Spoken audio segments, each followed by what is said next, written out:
అందరికీ నమస్కారం. నా పేరు కీర్తి వాడ్రేవు. నేను డాలస్ నుంచి మాట్లాడుతున్నాను. ఇవాళ మనం జూలై నెలలో తులారాశి వాళ్ళకి ఎలా ఉందో ఇప్పుడు చూద్దాం. ముందుగా జూలై నెలలో గ్రహాలు ఎక్కడెక్కడ ఉంటున్నాయో మనం ఇప్పుడు చూద్దాం.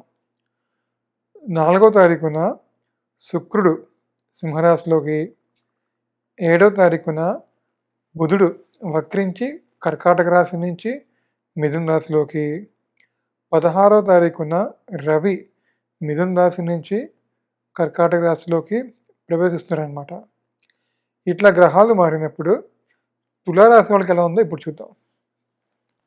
సో తులారాశి వాళ్ళకి 16వ తారీఖు వరకు 9th హౌస్లో రవి బుధులు కలయిక అనమాట. ఇది చాలా మంచి కాంబినేషన్ అనమాట. సో భాగ్యంలో రవి బుధులు బుధాదిత్య యోగంగా చెప్తారు. భాగ్యస్థానంలో ఉండడం బట్టి మీకు లక్ ఫార్చ్యూన్ అన్నది మీకు బాగా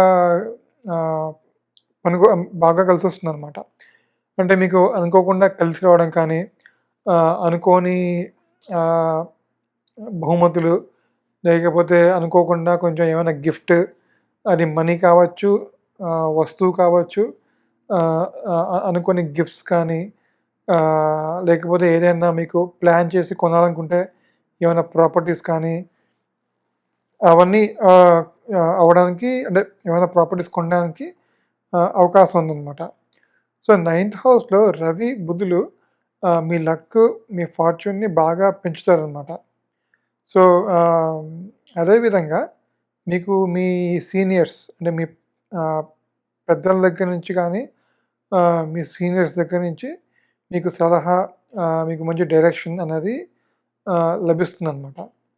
సో బుధుడు కూడా ఉన్నాడు కాబట్టి మీ కమ్యూనికేషన్, మీ తెలివితేటల వల్ల మీకు ఇంకా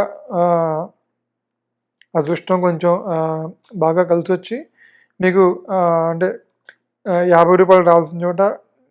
70 రావడము, అంటే కొంచెం అనుకున్న దానికన్నా మీ యొక్క తెలివితేటలు, మీ యొక్క కమ్యూనికేషన్ వల్ల ఇంకా ఎక్కువ రావడం అన్నది ఉందన్నమాట. సో లక్, ఫార్చ్యూన్, సీనియర్స్ దగ్గర నుంచి గైడెన్స్, వీటిలో మాత్రం బాగుంది.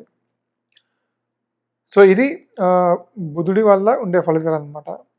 తర్వాత 16వ తారీఖు నుంచి దశమంలో రవి, ఇది కూడా చాలా మంచి ప్లేస్మెంట్. 10th హౌస్లో రవి దిగ్బలుడు అనమాట. సో మీ ఉద్యోగపరంగా మీకు ఎట్లాంటి డోకా ఉండదన్నమాట.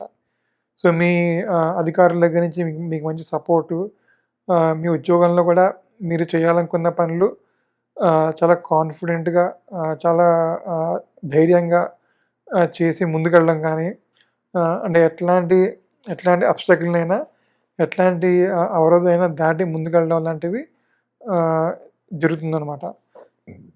సో దశమంలో రవి ప్రొఫెషన్కి చాలా చాలా పాజిటివ్ అనమాట.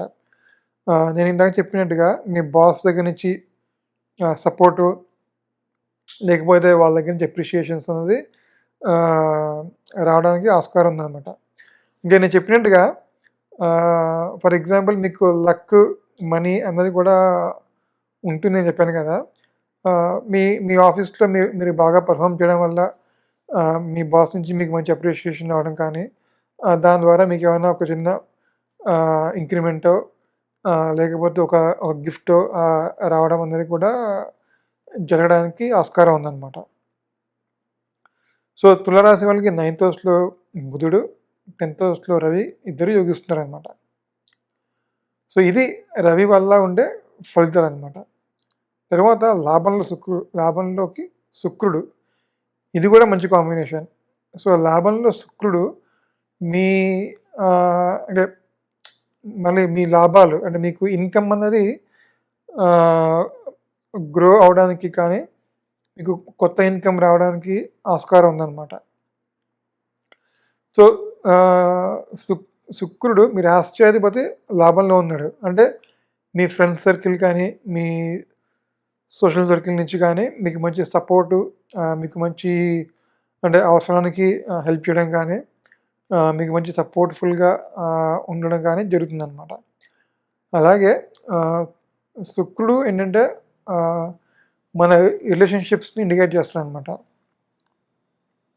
సో, మీ జీవిత భాగస్వామి ద్వారా మీకు మంచి సపోర్టు, నేను ఇందాక చెప్పినట్టుగా ఫ్రెండ్స్ సర్కిల్, సోషల్ సర్కిల్ నుంచి కాకుండా మీ జీవిత భాగస్వామి దగ్గర నుంచి కూడా మీకు మంచి సపోర్టు, వాళ్ళ ద్వారా మీకు అన్నీ కలిసి రావడం కానీ జరుగుతుందనమాట. సో, వైవాహిక జీవితం బావుంటుంది. స్పౌసెస్ అంటే భార్యాభర్తల మధ్య మంచి అండర్‌స్టాండింగ్ ఉండి, సో, స్పౌస్‌తో సంబంధాలు కూడా బావుంటాయన్నమాట. సో, రిలేషన్‌షిప్స్‌లో కూడా తులారాశి వాళ్ళకి బావుంది.